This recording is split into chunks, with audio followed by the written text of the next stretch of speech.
Hi. So this video lecture is going to try and talk through, fairly quickly if I can, the three pieces of nonfiction I had you guys read for this week.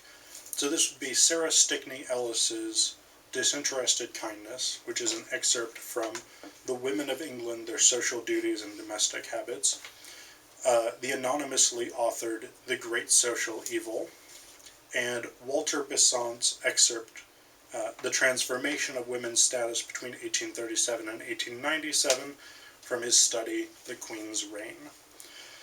So I'm not going to talk much about these individual authors, because I want to jump right into the meat of these things. So Sarah Stickney Ellis, The Women of England, Their Social Duties and Domestic Habits. This is what we would call a conduct manual, this book. And what that means, so conduct manuals were a huge genre in the Victorian era, the Romantic era, and things like this. They were sort of large-scale permanent advice column, in that they explained to largely middle-class people what was expected of them if they wanted to behave the way that the wealthy behave. Sorry.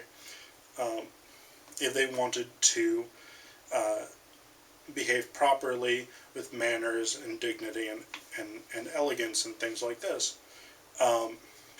So there were different approaches to this. The most famous of the conduct manuals was Mrs. Beeton's book of household management. But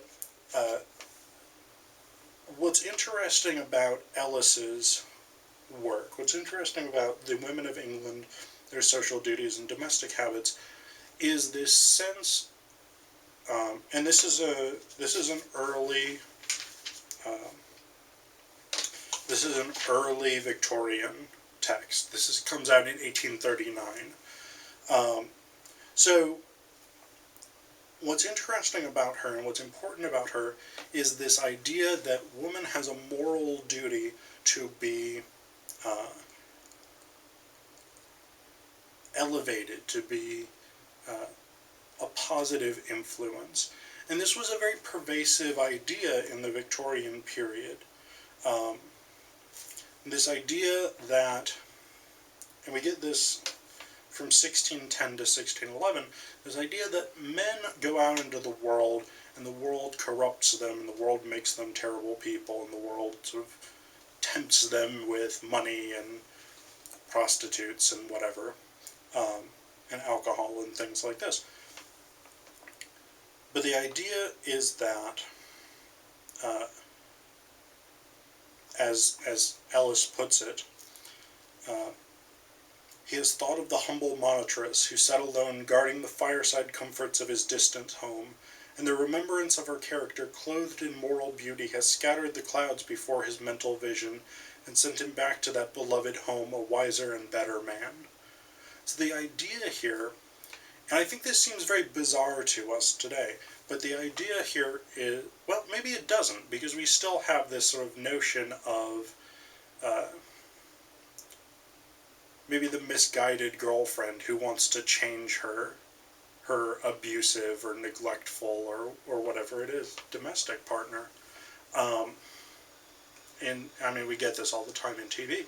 We have this notion in Ellis that a woman should exert a moral influence. So she should not only herself be good, she should be so good that her husband goes out into the world and sees the exploitative capitalism and the prostitutes and people getting drunk and having a high old time and whatever it is, Morgantown on a Saturday night. He goes out into this world and he says, no, I will not partake of capitalism and prostitutes and drinking because I have this moral influence of my wife, who has shown me through her own virtue and goodness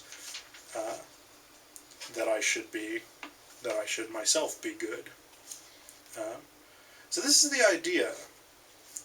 But what's where Ellis takes this that's very interesting is this idea of disinterested kindness that we get in 1612, which is not exactly the same thing as being this sort of paragon of virtue.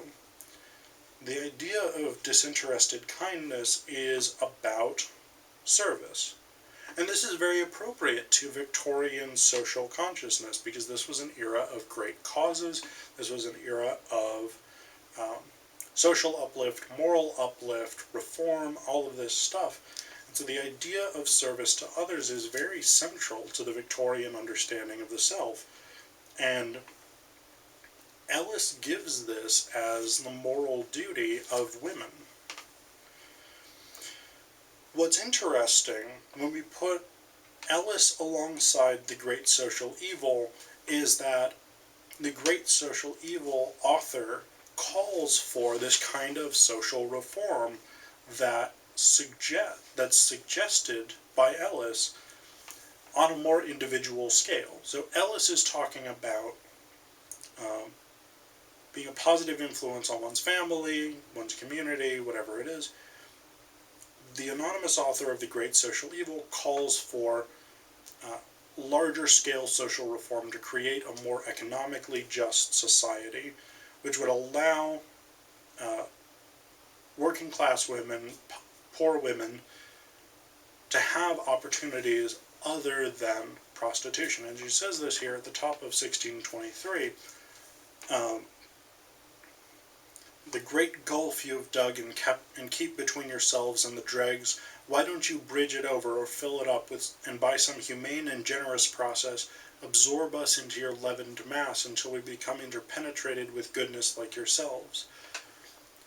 So on the one hand here, she's taking on society for not providing options for working class women to improve themselves, and then condemning them for going into prostitution. On the other hand, she's asking for moral uplift. She's asking for the improvement of society, improvement of working conditions for women. She's asking for more economic justice and things like this. And in a way, this is a very sort of socialist idea, or a socialist sort of type of reform that she's asking for, because she figures these women, she characterizes these poor women as victims of society. And she actually says here at near the bottom of 1623, would it not be truer and more charitable to call these poor souls victims, some gentler, some more humane name than prostitute, to soften by some Christian expression, if you cannot better the unchristian system, the approbation of a fate to which society has itself driven them by the direst straits. I mean, in this sort of impassioned plea for social uplift and improvement and change, this sounds very much like the socialism of the mid 1800s. Workers of the world unite, you have nothing to lose but your chains, in this sort of rhetoric, which is the famous sort of Marxist phrase. So there's this component where we have this sort of push for moral uplift, coupled with social justice and coupled with economic reform. And then we get to Walter Besant with the transformation of women's status between 1837 and 1897, and we get a sense of how much things have actually changed, as opposed to these sort of pushes for greater social change. Besant gives us a hopeful sort of interpretation of the events of Victoria's reign, of the changes of Victoria's reign. So he starts on this first page here, page 1634. He starts by talking about the young lady of 1837, who's very much, I mean, this comes straight out of Wollstonecraft, essentially. The young lady of 1837 cannot reason on any subject whatever because of her ignorance, as she herself would say, because she is a woman. In her presence, and indeed in the presence of ladies generally, men talk trivialities. So women in 1837, no intellectual skills, no training for critical thinking, no interrogation of the world around them, no knowledge, really. But by 1897, we have the New Woman, and we've got this great sort of picture of the New Woman here with her bicycle and pantaloons. The New Woman, as Besant says, is someone who is educated. She's learned all of the things that young men learn in university, and he says here, necessity or no necessity, they demand work with independence and personal liberty. This is 1635. So we've got this sense that we actually have had change, and that change has been positive, at least in Besant's estimation, as it's created women who are capable of thinking critically, who are capable of being educated, who are capable of professions and employment and things like this. Now, the important thing to keep in mind here when we're reading Besant is that this is not a direct counterpoint to the great social evil and the claims and critiques made by the anonymous author of that letter, because they're talking about different classes of women. And we need to keep in mind that even though this is a Britain that's becoming less class stratified, this is still a very distinct society. So the new women that Besant is talking about are middle class. Some of them are upper class, but largely they're middle class. Their parents have a certain amount of money, they have a certain social status, and so on and so on. The women that are being talked about in the great social evil are poor and working class women. So these are women with far fewer options, little educational opportunity, little opportunity for productive employment other than prostitution. So we have to keep that in mind as we're talking about improvements and shifts in gender in Victorian England. We have to keep in mind social class here, because that still remains a massive divide for these women.